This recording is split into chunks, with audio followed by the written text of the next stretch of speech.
Hi everyone, I'm Jennifer Regala. I'm Associate Director of Publishing at Wolters Kluwer Health, and I'm here to moderate this session. You guys are in for a real treat, Advancing Editorial Equity in Scholarly Publishing. It's a really good group of presenters that we have today, really accomplished folks. And I also would encourage you, I spent a lot of time reading everyone's biographies.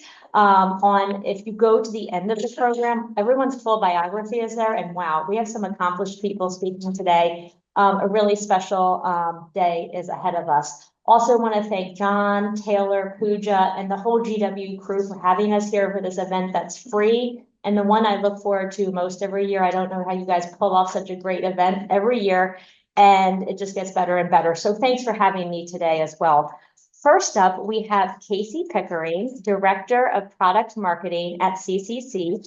And Casey, I'll warn you, as soon as you get up here, I have my clock ready to start the timer on you for your 15 minutes. We'll try to, make up a little bit of time right now. So here we go, ready to go. All right. Hey everyone, how are you today? As Jennifer, oh good, we're interactive already. My name is Jennifer said, it's Casey Pickering. I'm the Director of Product Marketing at CCC. And today I'm presenting diversity in OA publishing. What does the data tell us? And my goal is really to use data to tell a story of progress that's being made toward more diverse authorship in publishing. And I'll be doing it through the lens of the move to open access and OA business models. See if I can do this right. All right, I did it. All right, so a little bit about CCC. I'm not sure if anyone how you're familiar with Copyright Clearance Center. Many of you might know us from our collective licensing role in the market.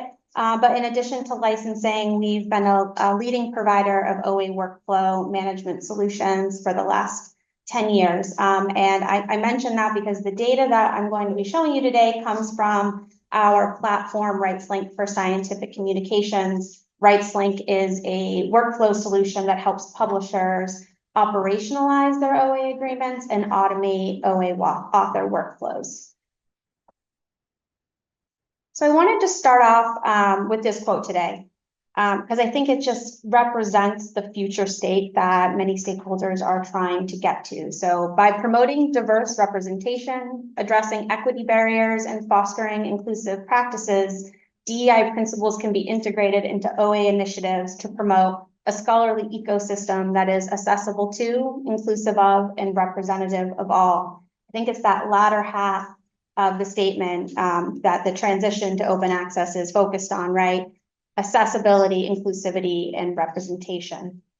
The transition to OA business models and OA models, publishing models, has really emerged as a critical factor in scholarly publishing's ability to achieve real progress in diversity, equity, and inclusion. And OA really intends to increase society's access to scientific research and additionally expand the ability to publish in scholarly journals. Oh no, there we are. All right, so to be able to kind of understand what the data that we're going to look at is all about, I wanted to just set some context around established and emerging OA models. So I have 15 minutes today. I could probably do 90 minutes. I probably do a whole day on established and emerging OA models. I put a link down here to an excellent article classifying open access business models by Tasha Mellons-Cohen. It was in UKSG Insights. It is a comprehensive look at OA models, categorization, how they fit together, challenges. I highly recommend if you want to learn a little bit more to check that out. So this is certainly not exhaustive, but just a quick look to better understand some of the data that I'm going to be showing shortly. So in this kind of navy blue on the left-hand side, if you're in the room, a column is transactional OA models. And so what I'm really describing here are APCs, or article processing charges. So what these are author pays models. So OA publication fees paid post-acceptance, generally by a corresponding author when they're looking to publish in an OA journal. As we all know, there are different prices for APCs by publisher that also vary by author affiliation. So what institution are you affiliated with? where are you located in the world, your membership status, and these can also be fee-free due to waivers or other assistance programs. I will note that while this is a dominant form of open access business model today, there is industry movement away from the transactional model. And the reason for that is the inequity due to the financial burden that this puts on authors. An author pay model is asking the author to pay to publish. Not all authors have the funding or the, the funds available to them to be able to focus and to be able to pay sometimes what can be a highly priced APC. So there is movement away from this. And that's where these other two columns come into play. So bundled, there are whole sorts of different models under this category. But really the thing to know here, these models are focused on the publisher and the institution, creating a deal that bundles read, so subscription and OA publishing spend. The important thing to note here is that's taking the burden away from the author because the institution is providing funding to eligible authors as part of the deal that they're doing with the publisher. So again, this is kind of moving away from putting the administrative and financial burden on an author, and the institution and the publisher are doing those deals together. And then finally, I'll just hit on cooperative too. This is a third category, and the focus here is really on cooperation between institutions, a group of institutions. So this first bullet is kind of referencing the collective action publishing model, which is basically member institutions are paying an annual fee for unlimited publishing of OA articles. And they're doing this kind of extending to co-authors to distribute this equitably across their institutions. And then the second is an emerging, I would say over the last 18 months, 2 years, this subscribe to open has been a really popular model in the market.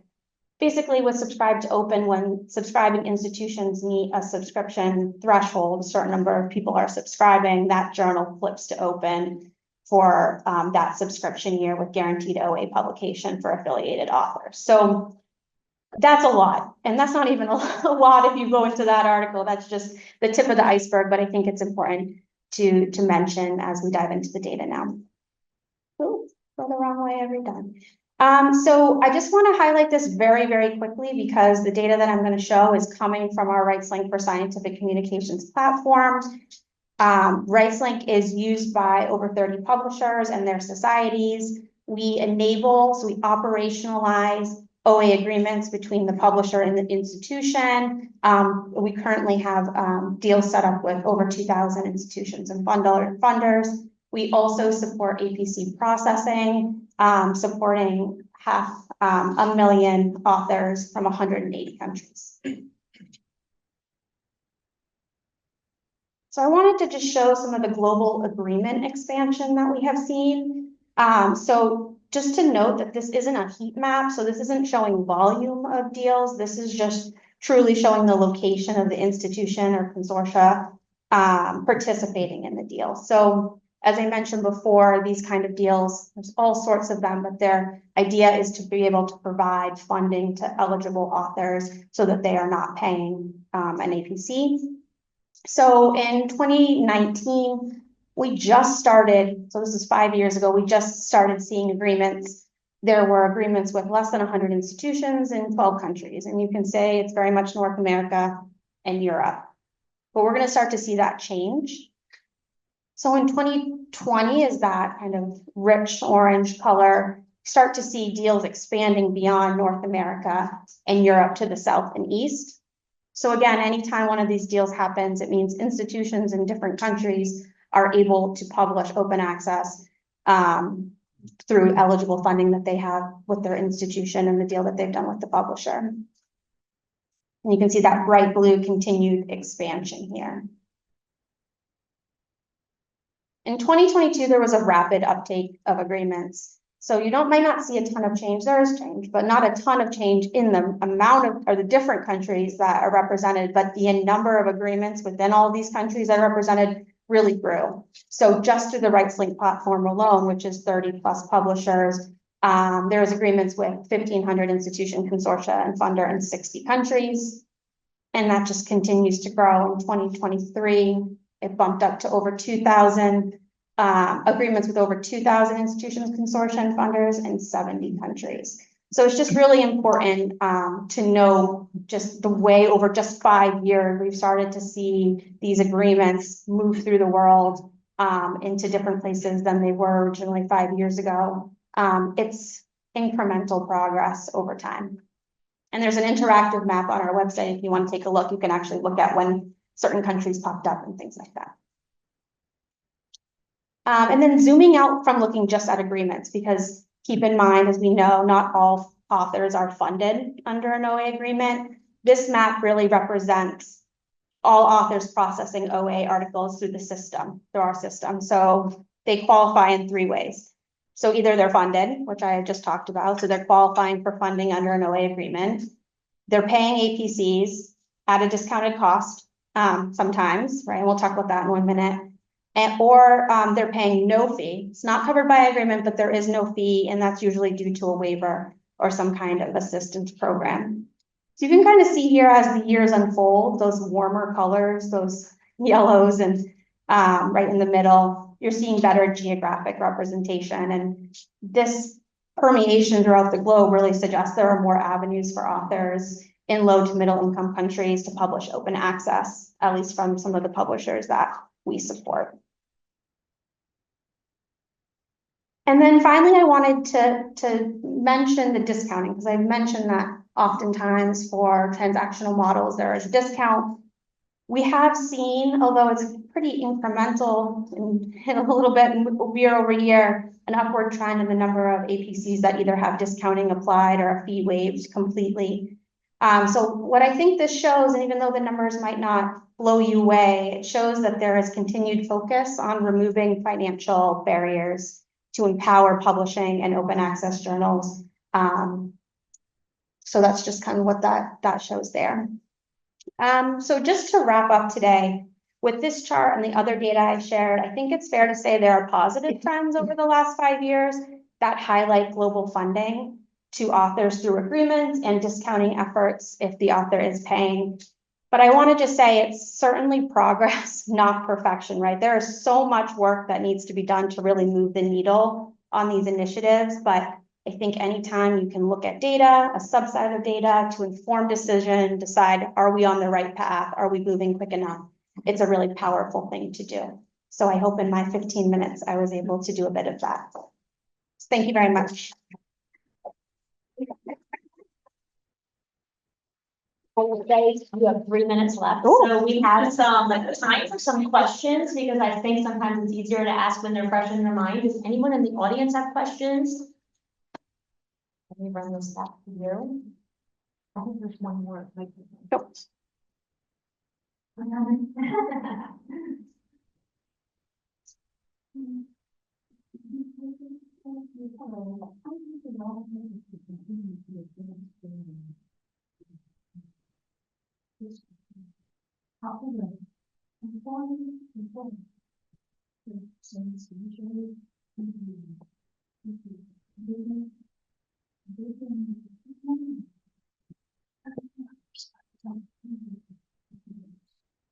Great question. Did you catch that, Casey? No, sorry, Okay, I so can't hear that. You're asking what the rejections and acceptance rates look like with these initiatives and what the costs involved. Am I getting that right? Yeah, because you have to go, you send out a query, and that's where the initial translation comes in. And then there's a transaction after the query, if it's accepted. So the query letter introduces the writer and tells everyone, tells them who they want, what they want to do. How's that getting across? So I think, so when the submission comes through, what do acceptance and rejection rates look like? Am I getting that? I hope I'm getting that right. Yeah, international specifically. Yeah, These can you initiatives. hear me? Can you hear me? Yep. Okay. That's a great question. I'm not sure it's really one that I can answer and give you the best answer. RightsLink comes in post acceptance. So we don't necessarily run a submission system. So we don't necessarily see that kind of upstream view. So no, I probably can't give you the best answer, but I think it's a great question and something that we should explore. I think we're ready to move to the next one. And we're going to get more questions for you at the end, Casey, so you're not off the hook at Okay. all, so. I'll be back. Here, Pooja, we're not messing around. So next up, we have a really great fireside chat with Steph Pollock, who is the Equity, Diversity, and Inclusion Lead at the American Psychological Association. Mia Ricci, Director of Publications Operations at the American Geophysical Union, and Cindy Veldhuis, I think I got your name right. I asked for her pronunciation today, and I apologize I did that late. She's assistant professor at Northwestern University. You're in for a treat with this conversation, and I'll be asking them some questions in between, and also hoping to get questions from you all in the chat, etc., at the end of the presentation. So with that, Steph, Mia, Cindy, you're all set, and I'm going to hit next slide. And just tell me next slide if you need me to advance. Thank you so much, Jennifer. And yes, I will just give a little bit of context before I pass it along to Mia. So as Jennifer said, again, my name is Steph Pollock. I'm the Equity, Diversity, Inclusion Lead for our journals program at the American Psychological Association. And you're going to hear from us today talking about 3 sets of either policies or article reporting standards that our organizations have created to help guide primarily authors, but also editors and reviewers towards, ensuring a more rigorous, ethical, and inclusive science. So you're going to hear a couple of themes in our conversation today. We're going to, as Jennifer sort of indicated, quickly introduce the sets of standards, and then we're going to have hopefully a really fruitful conversation in a fireside chat format. Although, again, I apologize, you are not able to see our faces while we do that. But the couple themes I just wanted to sort of call out ahead of time. The first is that all of our resources are community led. So all of our organizations are really emphasizing the importance of both listening to and learning from the communities that have been historically marginalized or otherwise underrepresented in science in order to create a more rigorous and ethical science that our organizations are producing, right? And the second sort of theme you'll hear is that this is really just the beginning of our process. So all of these resources are primarily for authors who are getting ready to sit down and to write their research. But the long-term goal for all of us is to change and improve how our communities are actually doing the science. And I think as publishers, that's an important piece of our conversation today, because we have a responsibility to hold ourselves to the highest ethical standards, and these resources are going to help us get there. So that's just a little bit of context. And with that, I will pass it over to Mia to introduce her organization's set of policies. Thanks, Steph. Can everybody hear me okay? Yes. Oh, cool. And thanks, Jennifer. Hi, everyone. As Jennifer mentioned earlier, I'm the Director of Publication Operations at AGU, so I oversee our 24 scientific journals. I also wear a second hat as the lead of the DEIA efforts in our publications department. So today I'm going to highlight 2 recent initiatives that we've done to foster DEIA, specifically initiatives to create systemic and structural improvements.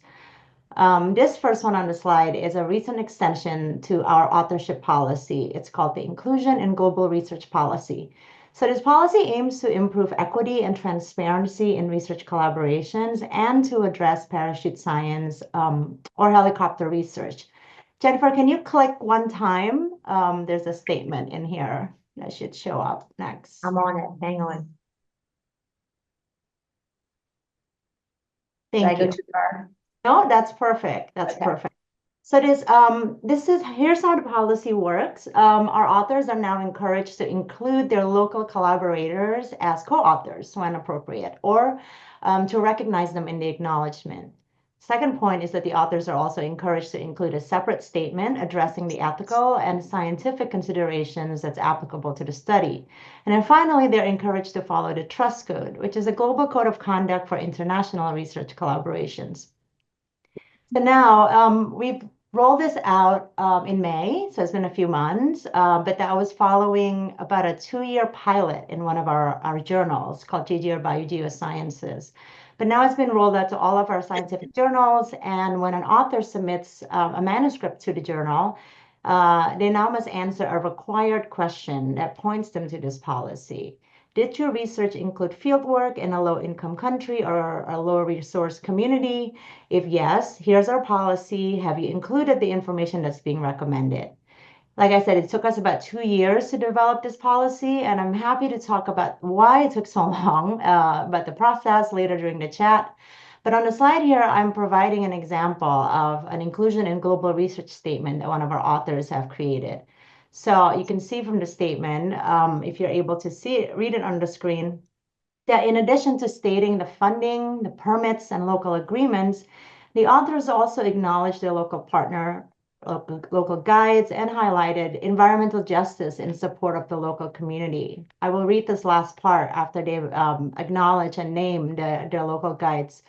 The author said, and quote, they have been the guardians of these endangered rainforest ecosystems for 3 generations. But just like the forests, their land and livelihoods are threatened by economic interests behind tourism. The authors hope that justice is finally served so they can prevail in their land and that society recognizes their unique family contribution to science and the stewardship of Alerce Costero National Park. So it's really an amazing tool and place to recognize these kinds of important contributions of the community that, where they are doing research, the community that's actually impacted. If you could go to the next slide, Jennifer. So the second initiative that I'm highlighting today is something that's currently in process. So this is our very large community-led project to create publishing guidelines for Indigenous data sovereignty and care principles for publishers and editors to use to make sure that the data that is used in the research published in journals is not only fair, which is findable, accessible, interoperable, and reproducible, but also care compliant. The CARE principles is a set of principles and framework for Indigenous data sovereignty. CARE, the letters in CARE, stands for collective benefit, authority to control, responsibility, and ethics. I'm providing a graphic on this slide from Professor Stephanie Carroll, who is one of the authors of the CARE principles. And on the graphic, you can see that publishers have an institutional responsibility to work on this. We have been working on this project for about a year, and we've had over 50 participants. It's truly a community-led project with Indigenous scholars and researchers working side by side with editors and publishers from different organizations around the world, and publishing infrastructure experts from NISO, Crossref, ORCID, DataCite, and others. So we hope to release the guidance in the first half of 2025 and to make it as an available and free resource for the entire scientific community. So I will stop here, and I'd be happy to take questions, or we'll chat about it in our fireside chat. But for now, I will pass it on to Cindy. Thank you, Mia. Jennifer, you can forward to the next slide. Or, it's Steph is next. Yeah, that's okay. I'm Cindy, I'm happy to go if we want to close out with yours, or we can switch places, whichever's easier for you. No, go for it. Okay, thank you. Thank you so much. Yeah, so the resource that I'm going to be talking about today is APA Styles Journal Article Reporting Standards for Race, Ethnicity, and Culture, or JARS REC, as we call them. So just a little bit of background and context. And again, as Mia said, we're going to kind of talk a little bit more about the meaty process, I should say, of how these standards were created. But just in terms of context, these were published last year in 2023 as one of the many efforts that our organization has enacted to uphold the commitments that we made in our 2021 apology to people of color for the organization's role in both perpetuating and in upholding racism. So this is an outcome, one of many outcomes of that apology. And JARS REC, I will say, are fundamentally a resource for authors as they are sitting down to write their papers. I know I said that in the introduction as well. But they're also a resource for editors and for reviewers, and something that publishers can share with their communities to advance the quality and outcomes of the research that they're publishing. And the real crux of this work is that these standards are intended for everyone, regardless of whether these constructs of race, ethnicity, and culture are actually the focus of your research, right? So the understanding here is that sort of regardless of what you are studying, if you are doing research with human participants, we have to recognize that race, ethnicity, and culture are constructs that will affect, all aspects of the research that's being done. And historically in psychology for sure, but you could argue this is probably true across many different disciplines, there really has been an over-reliance on white samples, and this sort of historic and inaccurate mentality of whiteness as the default in research design, right? So these standards are one way of sort of moving away from some of those incorrect and false assumptions.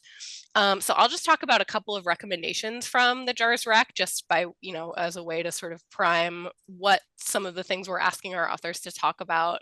And you can see the image on the slide here is just a snapshot of what the actual set of standards looks like. So it's broken down by different sections of the manuscript, right? So we have guidance, like general guidance, and then you have a guidance for what you should include in your title and your abstract and your introduction, your method, and so on.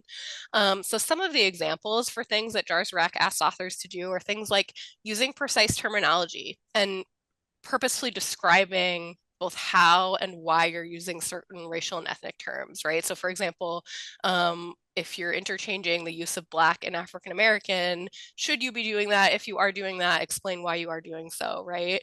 And it encourages authors to recognize that racial and ethnic groups and those categories are not universal, right? So you need to be sort of explicit in explaining why you chose to use the terms that you did.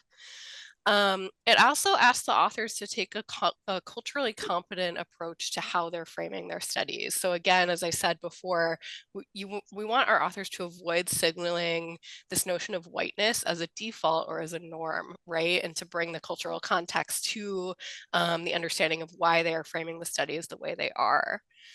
In the results and the discussion sections, it also asks authors to apply those same cultural contexts to the interpretation of their results, right? And not just to inform how they're interpreting their results that way, but also to name the systems of oppression that might affect, whether or not people are able to participate, or they might affect the outcomes.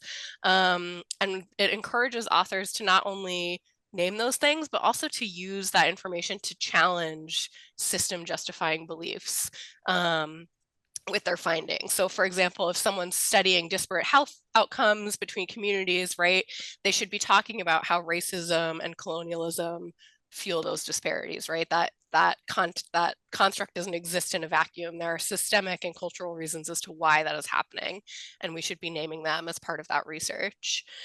Something that I find really powerful as part of these standards is that it also asks authors to describe how their findings can address systemic oppression. So purposefully asking authors, again, regardless of the research question, how does your research improve the human condition, right? That should be the goal of all the research that we're conducting, is to better understand and amplify knowledge, but also to improve outcomes for all people.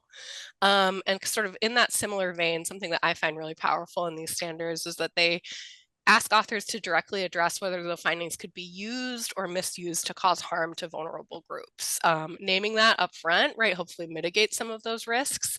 So it's important to name that in the discussion, but they should also talk about how the research can mitigate the potential for harm, right? So sort of addressing that risk of, obviously there's a lot of conversation today about misinformation and misuse of science, to nefarious ends. How can we sort of catch that before it happens and hold ourselves responsible to the research that's being conducted?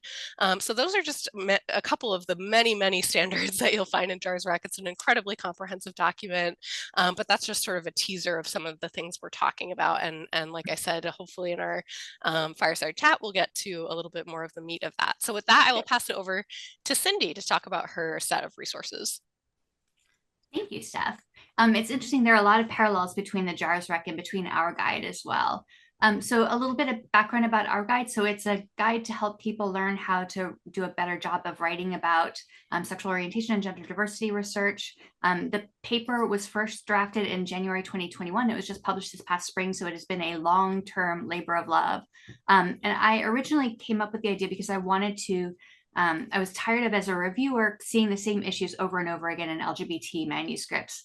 And I also felt like my experiences as an author and getting the same feedback from reviewers that was not particularly culturally informed was getting frustrating for me. And I felt like trying to address this through semi-cranking reviews or responses to reviewers was really unlikely to have much of an effect. And I thought that maybe the field of psychology in particular really needed to have some kind of a guide to help us stop making the same errors over and over again, to help us really advance the science. So I proposed the idea to the American Psychological Division 44, which is the Division for LGBT Psychological Science, to the Science Committee, which I'm now chair of, but I wasn't at the time, so that we would create this guide as a collaborative project. And I wrote the first draft, which is really much more of a screed than a helpful guide, but it helped us get started. And I'll talk a little bit more about our process later in the panel. But our overarching goal, Jennifer, you can forward one. Our overarching goal with this guide was to create some sort of consistency and clarity about terminology, like using the term sexual orientation versus sexual identity. They have different meanings and usages, to support thoughtful and informed decision-making, to provide support for junior folks who might lack mentors with LGBT research experience or expertise, and to really improve the state of LGBT research broadly. We hope also that this will help us ensure that we're doing the best research for our communities. So a couple of examples. One is aggregation. So a lot of times in research on LGBT populations, we see that authors have decided to aggregate across all like lesbian and gay people and all bisexual people. And then there's a whole other group of people who have other diverse sexual identities and genders. And that kind of like obscures any differences between the groups. And we know from all the research that has been done specifically among groups that there are massive health inequities between these groups. And so it all becomes a wash. Oftentimes when I have written papers and when I have written grants for the NIH, I get told that I need a comparison group of cisgender heterosexual people. And so we wanted to tussle why that was not necessarily the best idea always, and why how we can also sort of talk with reviewers about why that may not be the best thing for our research or for science. We also give some advice on how to do cover letters for journals, for non-LGBT journals specifically, in order to sort of overcome some of the hesitation about publishing an LGBT journal, an LGBT article. We get responses from reviewers like that it's not generalizable to the general population, or that's not of interest to readers. And so we try to help people make an argument for why that's not necessarily true. So we're hoping that journals, not just those in psychology, recommend these to authors and reviewers of LGBT research to really help make this a much more culturally informed reviewing process. And that's it for me. Oh, awesome. I'm going to stop sharing so we can begin our conversation. We have 3 minutes and some change left on our presentation time. But as we discussed, we have some questions. I am going to ask you all something. This applies to all 3 of you. And actually, I hope Casey remembers this question as well, because it applies to her, and I bet it will apply to the 2 presentations that follow. But in my experience, because I'm old now at this point and I'm literally a grandmother, I am old and I've seen some things, and it's been my experience that doing the right thing, and you guys are just doing such a great job of doing that, is often costly. You still at the same time, you have deadlines. I know how many journals and publications you all are putting out in a year. And you have done so much great work here. How have your organizations prioritize getting that done? What was your group or your organization's process for creating these resources?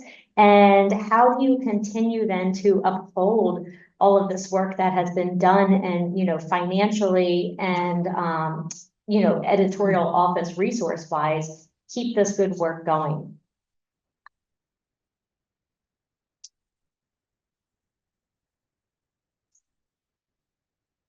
Who am I going to put on the spot, Mia? Did you just call on me, Jennifer? Sorry, I was I only because I know you so well, so you're gonna love I know. The question is for how me making you answer. So essentially, what was your group's what was AGU's process for creating these resources? And then also, how do you, now that they've been created, how do you continue to do this good work? Yeah, of your other priorities. Yeah, thank you, Jennifer. I think that's a really great question. I think prioritizing and resources is continuing to be challenging to navigate. I think many people, this is kind of a second hat that they wear. I lead the efforts in DEI efforts in AGU pubs with my dear colleague, Paige Wooden. And, we do all kinds of other work, but, we try to make it think that like, this is not, DEI is not, a journey with like an end point. This is an evolving and an ongoing commitment. So there will be time for everything at some point, as long as we keep moving moving ahead. So we try to prioritize in ways that like, as long as we're doing something and all the things that we want to accomplish. So things like, and using our, working with our partners, like our editors. AGU has 850 editors, and they're all also doing stuff. So things like diversifying the editorial board, that's ongoing, right? Demographic data collection, that's ongoing. But, we try to prioritize some of kind of those important policy and systemic changes and structural changes, and those are the ones that take effort. So for example, the parachute science policy or the inclusion in global research policy, it took us 2 years, and it took us a long time. And because the process includes an extensive period of community consultation. So something that I want to kind of highlight here is that when making this kind of structural systemic changes, it's like it's important to get everybody aware, educated, and have alignment. So we took the time to make sure that the policy and guidance is informed directly by the community that is impacted by this policy. So for this one, we consulted our Diversity and Inclusion Department, our Indigenous Action Task Force, the AGU Scientific Council, and we consulted with groups outside of AGU, so publishers who have launched similar policies like Nature and PLOS, and editors from the African Journals Partnership Program. So we took that time to really take their feedback, so the policy is really informed by the community that we serve. And then two, the other time that we took our time with, even though in my heart I feel like, oh, we should have had this kind of policy a long time ago. But we have 850 editors and associate editors, and like you could write a great policy, but if it's not, if our editors aren't interacting or engaging with it, then it's just going to be, something that's on paper, right? So we took the time to really like discuss with them and listen to them and build really alignment with our editors and creating tools to empower them and equip them. We have a very long, it's like 12 pages, staff guidance and editor guidance document with case studies, FAQs, all these things. And really at the end of it, I want to mention that these kinds of big, policy changes, it's usually a starting point, because as an industry, we're kind of behind, I feel like. So, and most people, including our editors, they really want to help. They just don't know when or when to start or how to start it. And sometimes it feels like you have to have an answer to everything before you start. But it's really not realistic, because if you do, you wait till you have all the answers figured out, you're never going to get there. By nature, these kinds of things that you learn and improve as you go, as you get more experience and feedback. But anyway, I'm rambling, but that's your fault because you called on me first. So I asked for it, and also you might have heard the alarm go off. I knew this would be a really, popular piece of what we were talking about. We are going to move but you three are not off the hook. We're going to move on to the next set of presenters, but take some questions at the end. And Pooja's also over here saving up a bunch of questions for me to ask you all from our audience who's joining us remotely. So moving on to increasing diversity of editorial boards, a literature review and case study analysis from the wonderful Tammy Brodie, editorial and peer review coordinator at the American Association for Thoracic Surgery, and Elizabeth Brown, editorial coordinator at the Proceedings of the National Academy of Sciences, otherwise known as PNAS. And John's going to help me get their presentation up here.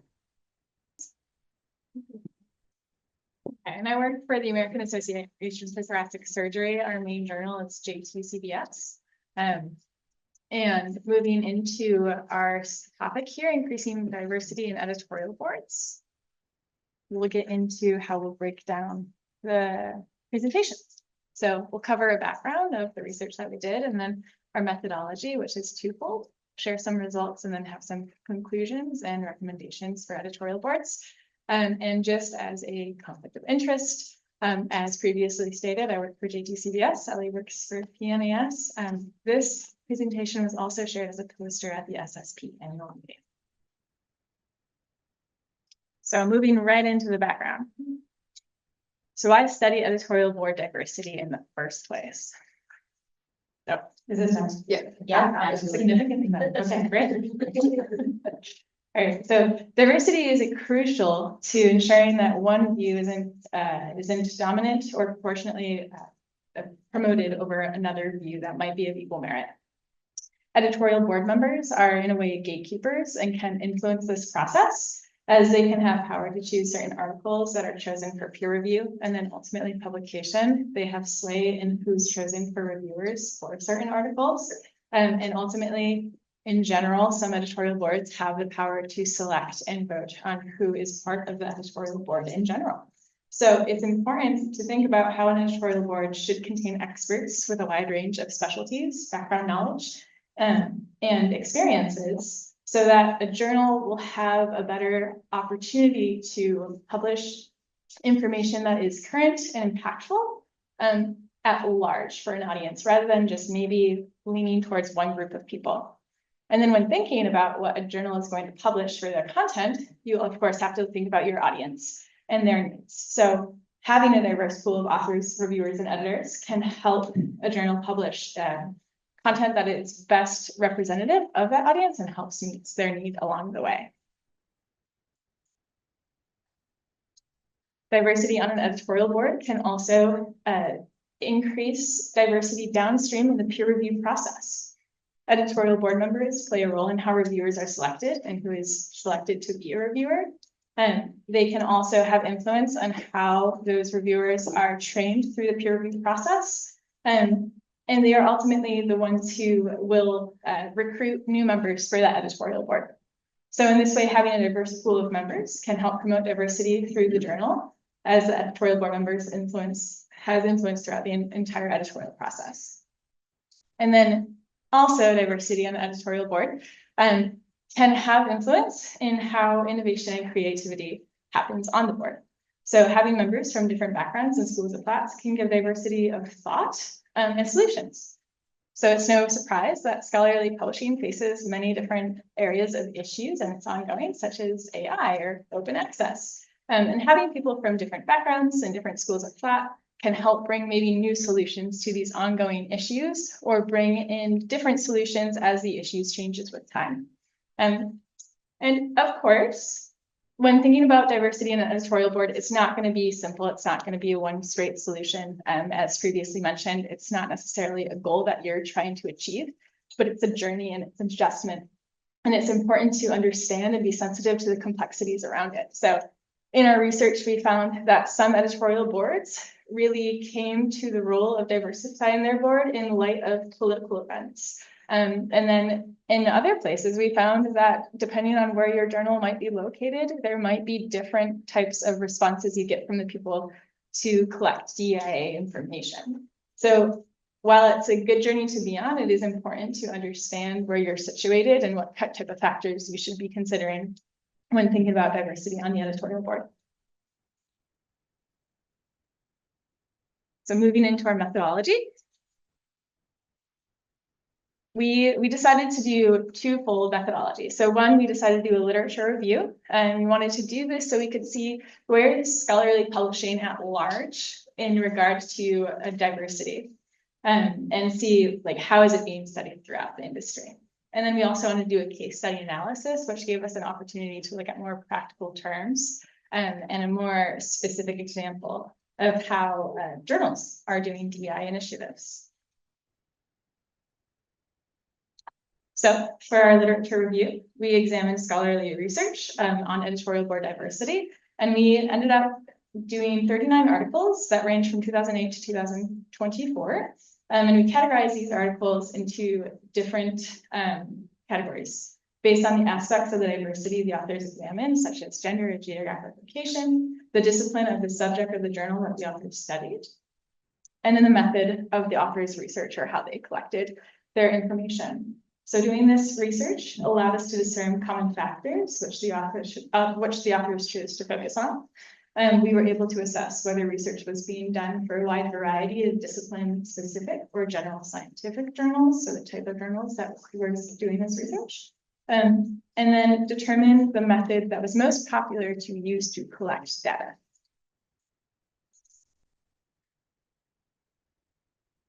And for our case study, we obtained demographic information from the 2 journals that we mentioned, JTCVS and PNAS. This data is self-reported for both journals. For PNAS, it is accurate as of February 1st, 2024.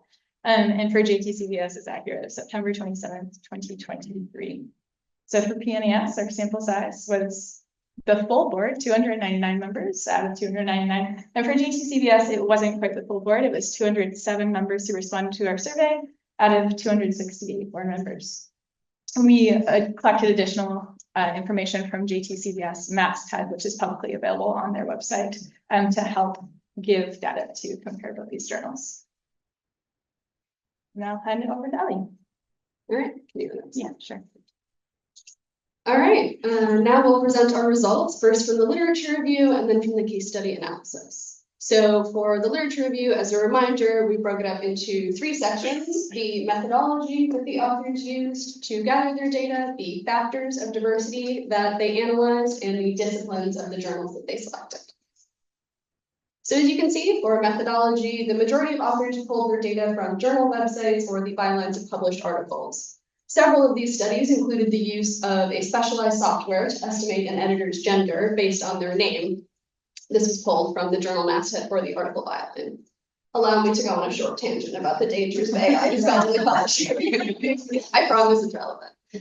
So this kind of software can process a lot of data, but isn't actually necessarily the most reliable method because its accuracy can be higher or lower depending on the original data set the developers used to build this software. Large language models, LLMs, can only produce results based on the data they're given. So if the data is rooted in Western naming conventions and Western gender norms, the LLM is going to be more accurate when judging the gender of Western names. And obviously this is to the detriment of researchers trying to estimate the gender of an editor's name from anywhere else in the world. So unless the name is kind of classically European, Western, or white, like Elizabeth, the LLM probably won't be able to properly process the data.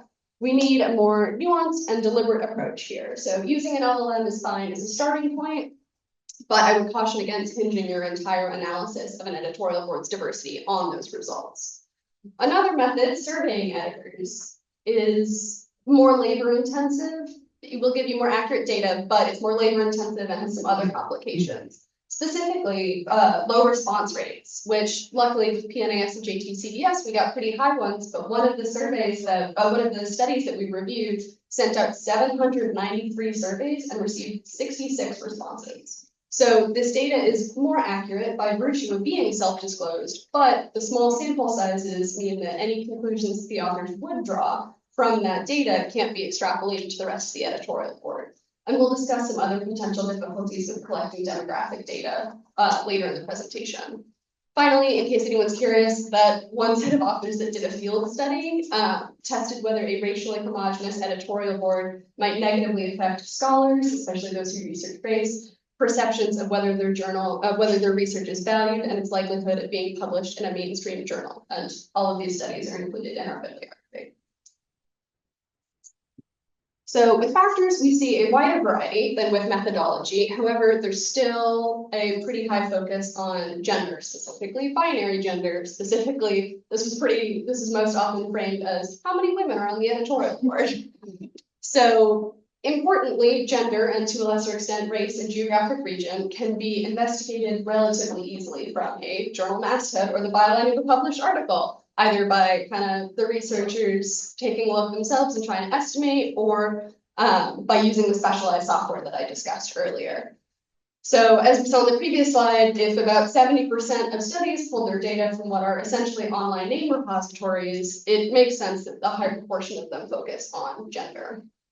And what I think, understudied, but what I think is interesting factor of diversity that not many studies analyzed is editorial board tenure. So journals with a high percentage of long tenured editors necessarily have fewer opportunities for diversification because of lower turnover rates. If current editors aren't moving on without simply increasing the number of seats on the board, you can't bring in new or more diverse, in whatever sense of the word, perspectives. Of course, this isn't to say that long-term editors are incapable or redundant or anything like that, just that there's only so many intellectual objectives a journal can achieve with the same person in the same seat over a long period of time. There are more areas to be explored by bringing in new experts from a different school of thought or who have been more recently active in the field. Of course, you don't want your editorial board to be a revolving door, as that can lead to leadership instability, but you also want to make sure that new voices are being welcomed and heard. And as we'll say many times throughout this presentation, this can be a fine line and there's no one-size-fits-all solution. Finally, we're looking at the disciplines, the journals that the authors analyzed. Really wide variety here, which is great. Diversity is correctly being considered important for all types of scientific journals, social, biological, and physical sciences. It's not overwhelmingly restricted to a single area of research.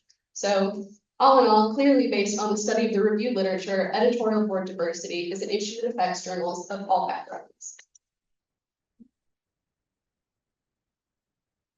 All right, moving on to the case study. So first to start, the two journals that we looked at for our case study, JTCVS and PNAS, are fairly different journals. They have different scopes, readerships, and disciplines. JTCVS is super niche. It is a cardiothoracic and vascular surgery journal, whereas PNAS is much broader than that. Despite these differences, we found that the trend between these two are similar, meaning most of the people on the editorial board are white men from North American institutions. Even though there are different disciplines and even though there are also different lengths of time spent on DEI initiatives. So also just a couple things to note, JTCVS is in its initial phases of DEI initiatives and started this last year, whereas PNAS is further along. PNAS editorial board members must be elected members of the National Academy of Science, whereas JTCVS board members usually are AATS members, but they do not need to be in. There is a section of people who are not. So first, getting into race and ethnicity.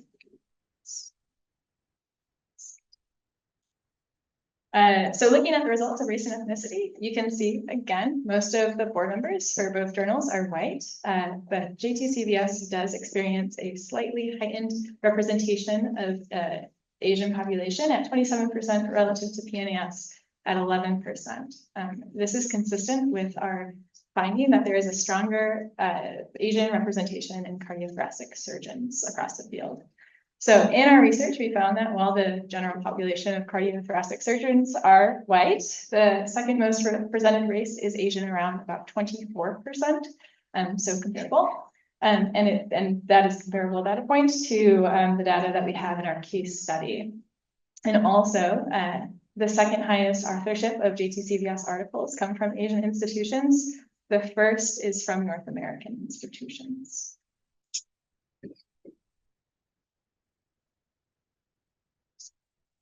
And then moving on to some of the results from gender. As previously mentioned in our literature review, similar to our case study analysis and literature review, it's from a binary perspective of gender. Even though there were options outside of that binary perspective, everybody responded with either male or female. So you can see that the PNAS editorial board has a closer parity at 34% than JTCVS does at like a stark 14%. And seeing the disparity between editorial board members who identify as male compared to female for JTCVS, it's pretty sad when you first look at it. But when you go into the research about female representation in cardiothoracic surgery, it's actually not quite as sad. It's just really sad for cardiothoracic surgery. So 13% of the JTCVS editorial board identifies as female. This is consistent with a lower female representation in cardiothoracic surgery, and particularly for practicing surgeons, which is the main group of editorial board members for editorial boards. Like we do not, for how the career works for a surgeon, we do not have residents on the editorial board, and we have term limits. So when you are retired, you've likely already been on the editorial board and there's new people coming in. So it's mostly attendees or active surgeons. So in the cardiovascular and thoracic surgery population, it's 17%. And this is similar to JTCVS. So this also shows that JTCVS has a wonderful opportunity as a leader to help try to bridge this gap, which they have taken steps to do.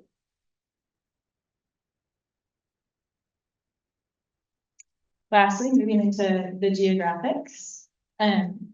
Despite both journals having an international presence, AATS has a very large international presence. Both editorial boards are based in North America. And you can see that most of the members are from North American institutions. This could indicate that there is pooling of resources in North American institutions or Western institutions, as you can see here in a second. And thinking to reach outside of Western institutions may need different creative thought and different resources to reach out to those groups as well. Alrighty, now we're going to move into some conclusions and recommendations. So, as you can see, these preliminary efforts are moving the industry in the right direction, but we still face a lack of data from both journals and researchers. We need more research on less visible or tangible, but no less important aspects of editorial board diversity, like disability status, career stage, and age. Crucially, diversity will and should look different for each journal. There is no, again, one-size-fits-all solution.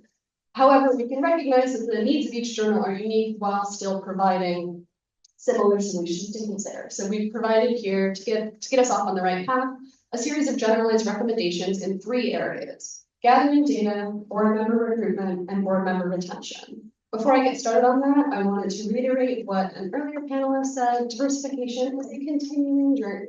It will never be done. It's not a box to be checked. But yeah, now we'll move into some recommendations.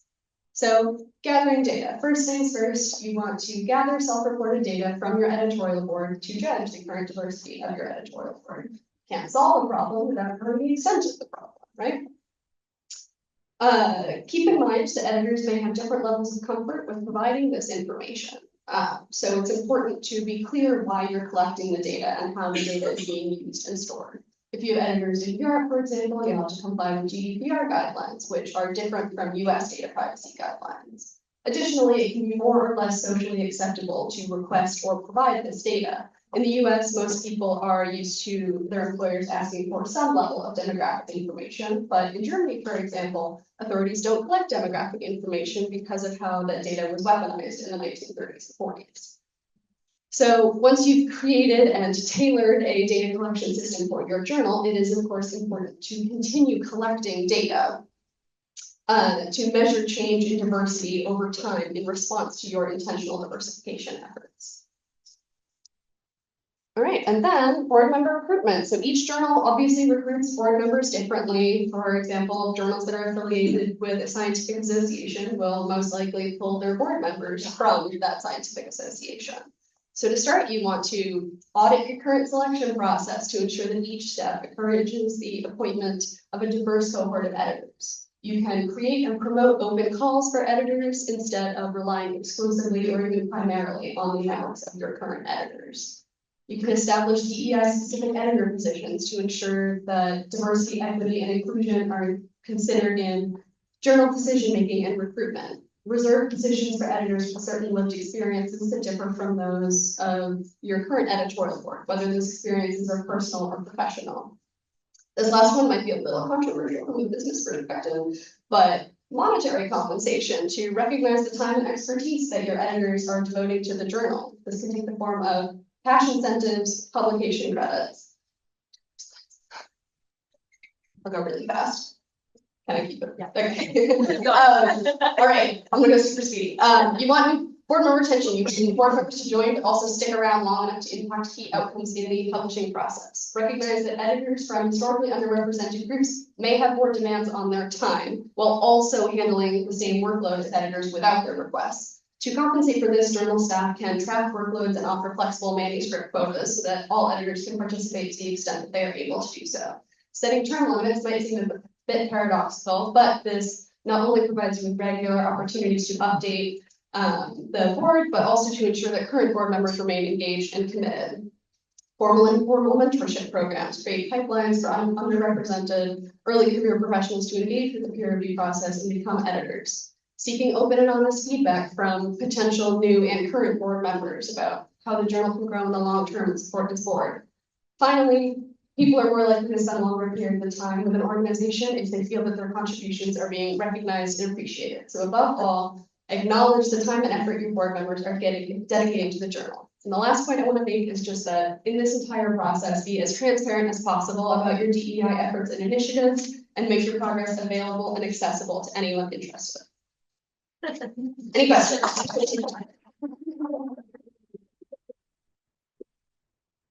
Oh, wow, that was a really good presentation. Our future is very bright and you two just took us to school, so thank you, I appreciate that.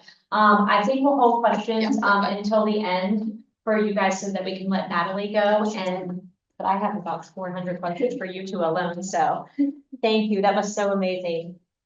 Natalie Culbertson is the managing editor of Global Health for Science and Practice, the Bloomberg School of Public Health. She will be presenting today on Toward Decolonizing Knowledge Production in Global Public Health, Efforts by a Global Health Peer-Reviewed Journal. And the puppy I mentioned, Natalie is a new puppy parent. So make sure someone at least asks about the puppy at the end of this. So I'm turning on your timer now, Natalie. You have 15 minutes, go. All right, I'll use only 5 and then spend 10 showing you all the puppy.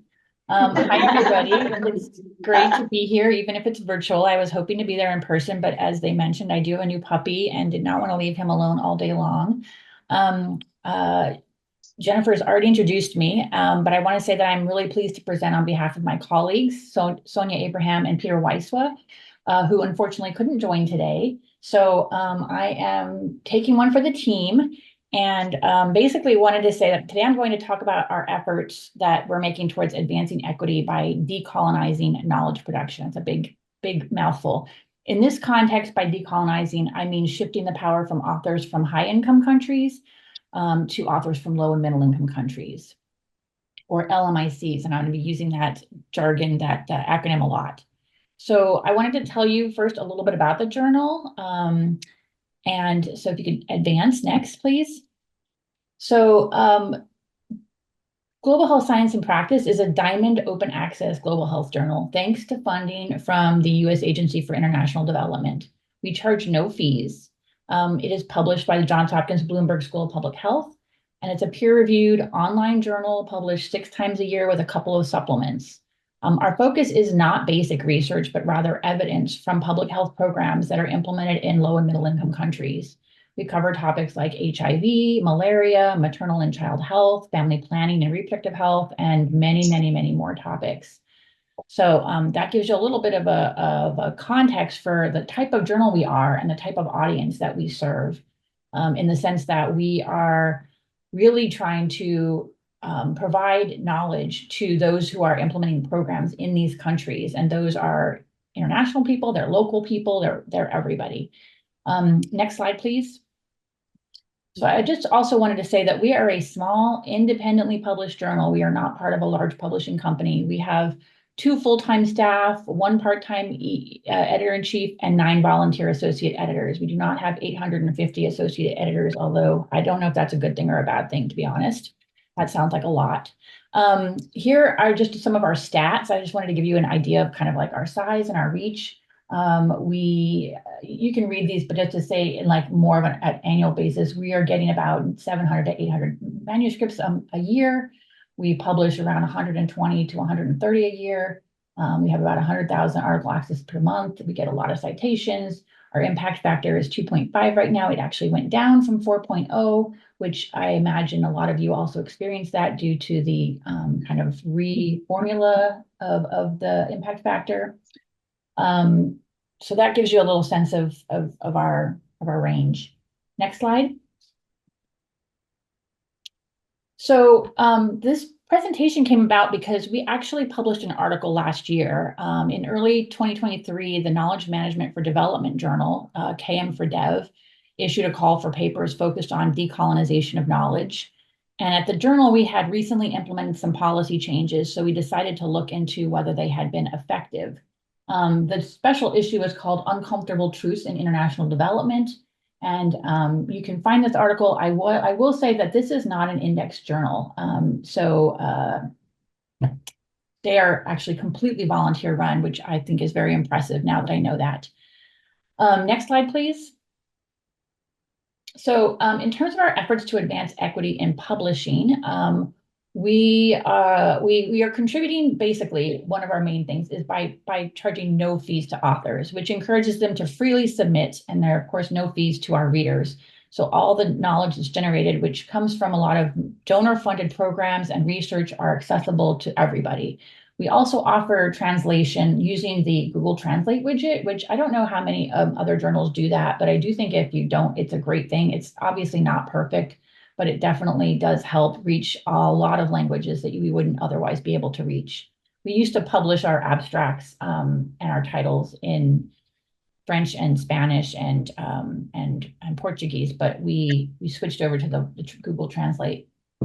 So those are some of the things that we've obviously do that we think are advancing equity. In addition, we are trying to increase like the diversity of our editorial team in terms of gender, ethnicity, racial, by having a range of editorial team and advisory board members. So we actually have 2 associate editors who are from the Africa and Asia diaspora, and 2 who are actually based in Africa and Asia, so who are living in those countries and from those countries.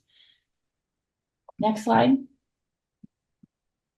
In terms of authorship and how we're advancing equity, this is kind of the crux of the presentation, which is that we created a policy to encourage authors to include LMIC authors when an article is basically focused on one or more lower middle income countries. So historically, our field, global health, has seen parachute research and programs.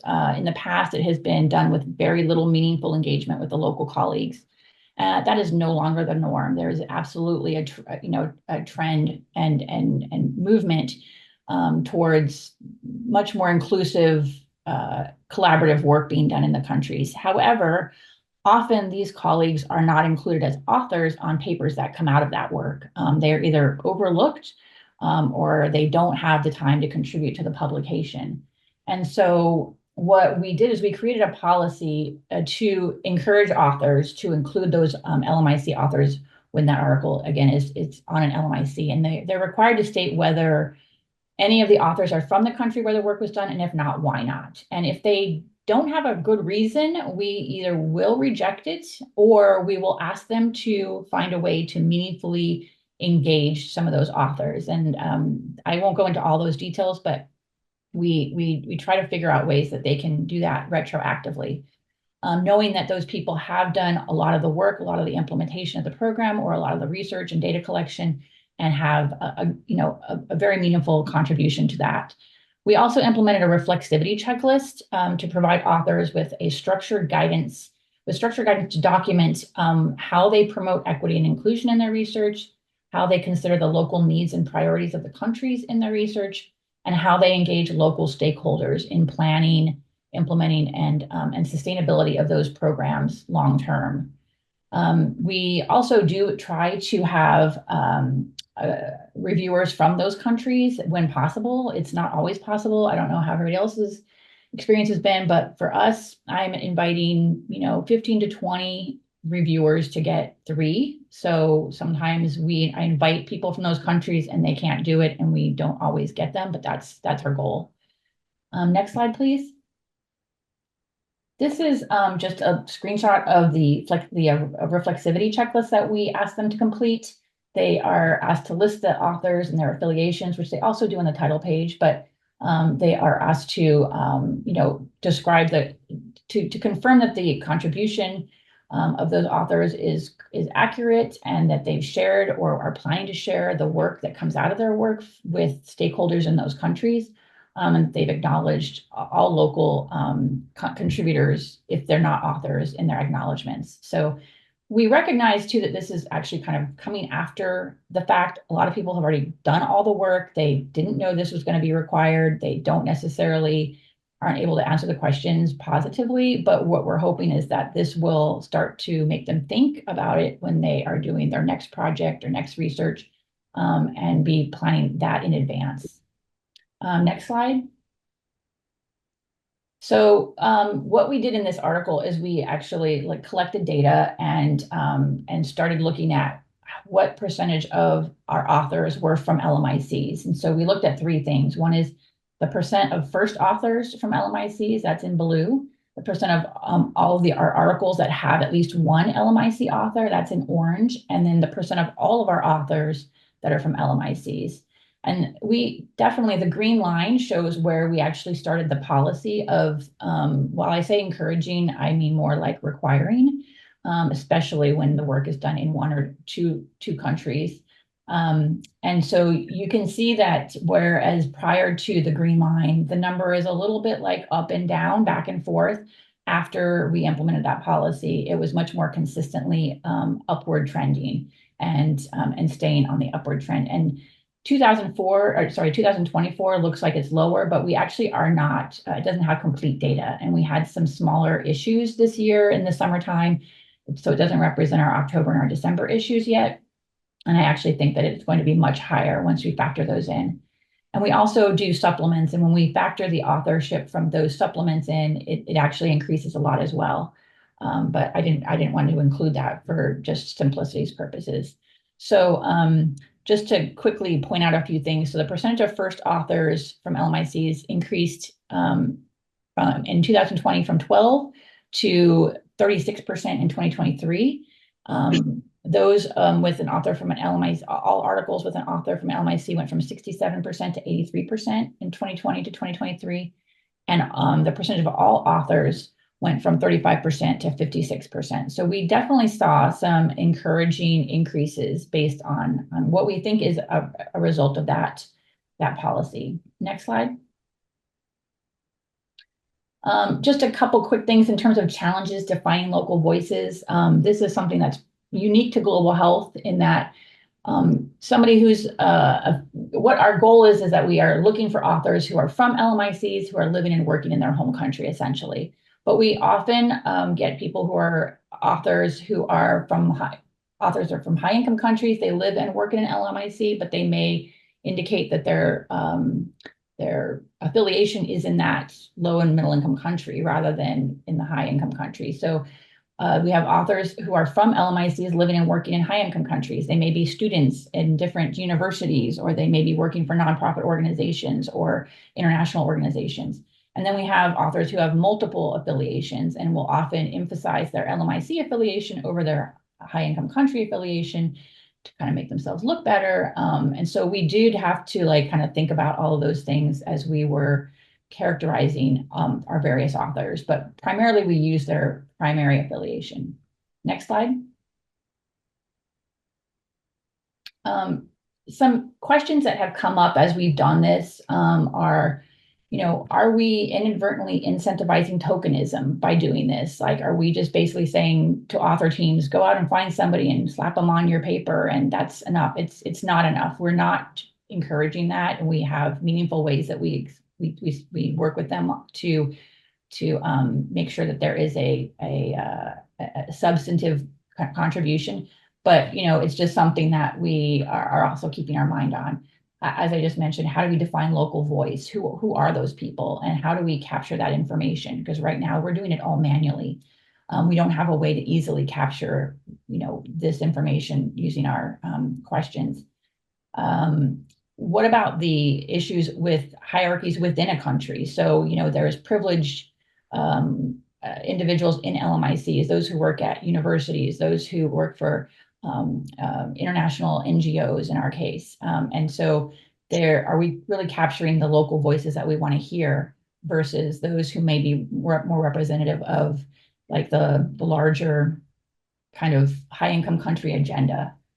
How can we increase the number of LMIC first authors? And in our business, most of them aren't academics, so it's not that important for our high income country authors to actually have publications to achieve their academic goals. So we're trying to think about how can they give up their first position spot to their low and middle income country colleagues versus having it for themselves. And then just, I had to put this in there, it's just like, we need to make the case for continued funding for Diamond open access to make it as accessible as possible. And that's a constant challenge for us. Next slide. And I just also want to comment on some of the challenges that face authors from LMICs. And this was, I had hoped Peter Weiswood would be presenting this. So we did have a conversation with him, and there's some things that are fairly obvious, but wanted to point them out. And that is, there is not a strong infrastructure for writing articles. There's limited research for funding for research and program evaluation, which are the things that we're looking for primarily in our articles. Donors, this is kind of goes to who's the first author. Donors may feel they own the knowledge and must publish it. They must be the lead author versus kind of giving that spot to somebody else.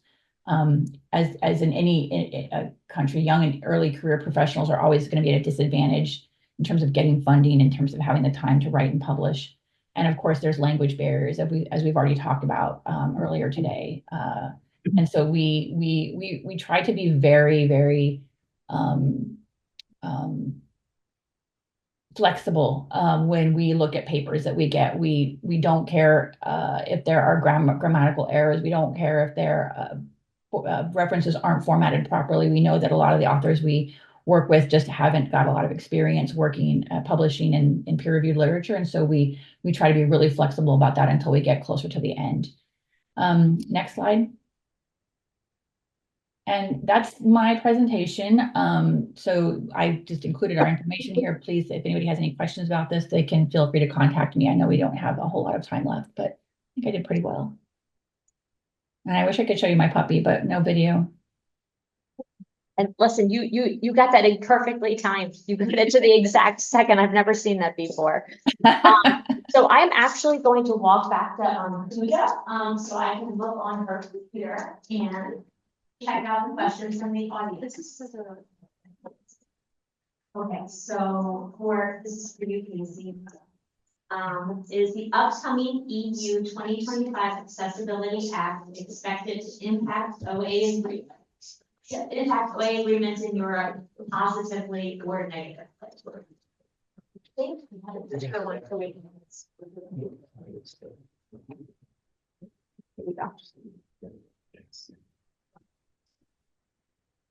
Oh, you guys hear me? Yeah, I don't think this one is working. Okay.